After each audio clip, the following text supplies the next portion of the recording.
సనాతన కాలం నుండి కూడా కార్తీక మాసానికి ఎంతో ప్రాముఖ్యత ఉన్నది.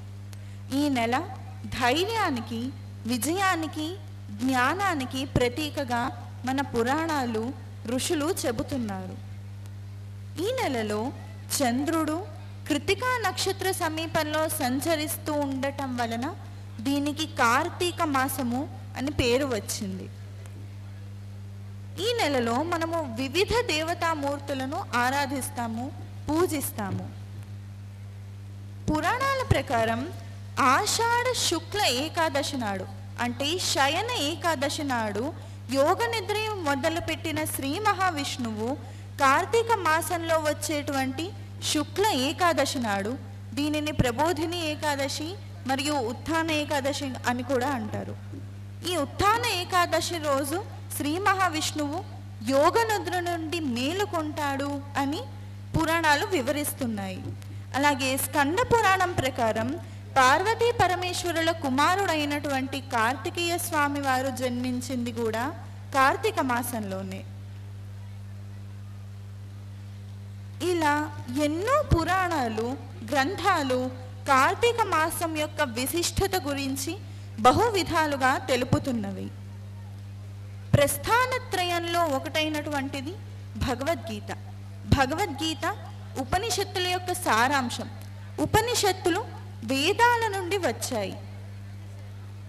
భగవద్గీతలో ఒక మనిషి ఏ విధమైనటువంటి నియమములను, పద్ధతులను అనుసరిస్తే అతడు గొప్పవాడవుతాడు, ప్రతిభావంతుడవుతాడు, విజయాన్ని సాధిస్తాడు అని శ్రీకృష్ణ పరమాత్మ వివరించటం జరిగింది.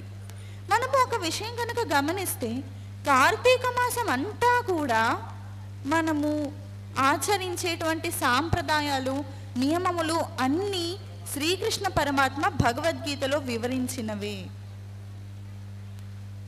శ్రీకృష్ణ పరమాత్మ భగవద్గీతలో ఏ విధమైనటువంటి నియమములను వివరించారో మనం ఇప్పుడు తెలుసుకుందాం.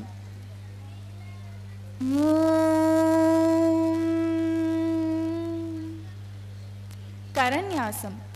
నైనం ఛిందంతి శస్త్రాణి నైనం దహతి పావకః ఇతి అంగుష్ఠాభ్యాం నమః న చైనం క్లేదయంత్యాపః న శోషయతి మారుతః ఇతి తర్జనీభ్యాం నమః అచ్ఛేద్యోయమదాహ్యోయం అక్లేద్యో శోష్య ఏవ చ ఇతి మధ్యమాభ్యాం నమః నిత్యః సర్వగతస్థాణుః అచలోయం సనాతనః ఇతి అనామికాభ్యాం నమః పశ్య మే పార్థ రూపాణి శతశోథ సహస్రశః ఇతి కనిష్ఠికాభ్యాం నమః నానావిధాని దివ్యాని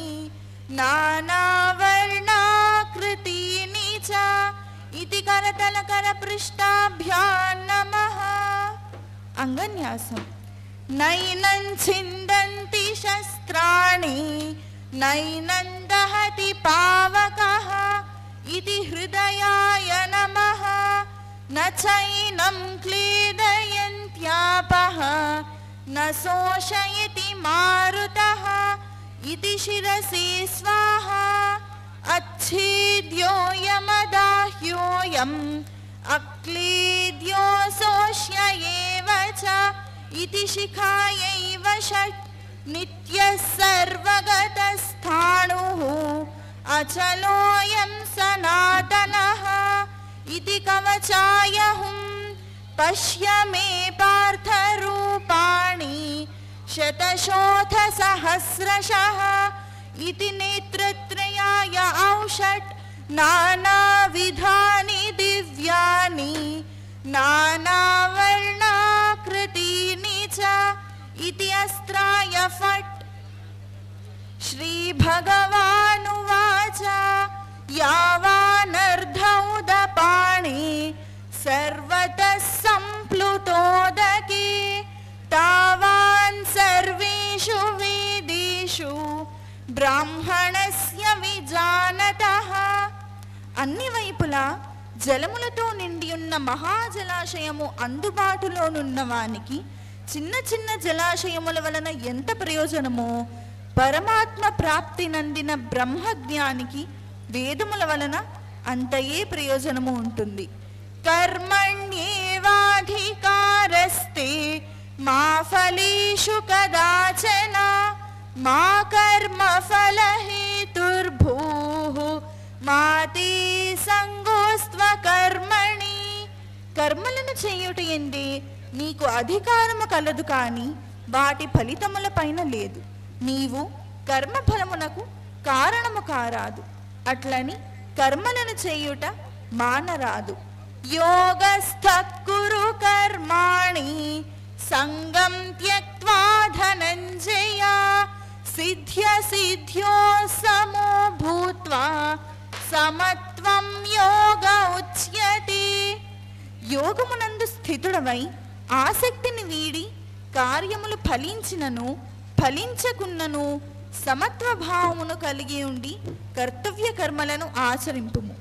ఈ సమత్వ భావమునే యోగమందురు.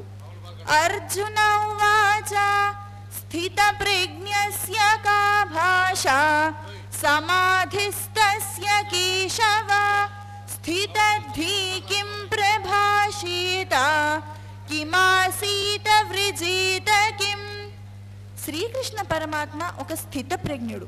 స్థిత ప్రజ్ఞుడు అంటే అన్ని వేళలా సమబుద్ధి కలిగి ఉన్న మనిషిని, సమబుద్ధి కలిగి ఉన్న వ్యక్తిని, సుఖదుఖములను సమానముగా స్వీకరించు ప్రతి ఒక్కరిని స్థిత ప్రజ్ఞుడు అని శ్రీకృష్ణ పరమాత్మ చెప్తారు. అర్జునుడు ఈ శ్లోకంలో అటువంటి స్థిత ప్రజ్ఞతను పొందటానికి ఒక మనిషి ఏ విధమైనటువంటి నియమములను అనుసరించాలి అని కృష్ణుని అడుగుతాడు. దానికి ఆ శ్రీకృష్ణ పరమాత్మ శ్రీ భగవానువాచ దుఃఖేష్వనుద్విగ్నమనాః సుఖేషు విగత స్పృహః వీతరాగ భయ క్రోధః స్థితధీర్మునిరుచ్యతే. దుఃఖములకు కృంగిపోని వాడును, సుఖములకు పొంగిపోని వాడును, ఆసక్తి భయక్రోధములను వీడిన వాడును అయినట్టి మననశీలుడు స్థిత ప్రజ్ఞుడు అనబడును అని సెలవిస్తారు. యదా సంహరతి చాయం కూర్మోంగానీవ సర్వశః ఇంద్రియాణీంద్రియార్థేభ్యః తస్య ప్రజ్ఞా ప్రతిష్ఠిత. తాబేలు తన అంగములను అన్ని వైపుల నుండి లోనికి ముడుచుకొనున్నట్లుగా స్థిత ప్రజ్ఞుడు ఇంద్రియార్థముల నుండి ఇంద్రియములను అన్ని విధములుగా పూర్తిగా ఉపసంహరించుకొనును. అట్టి వాని బుద్ధి స్థిరముగా ఉండునని తెలిసికొనుము.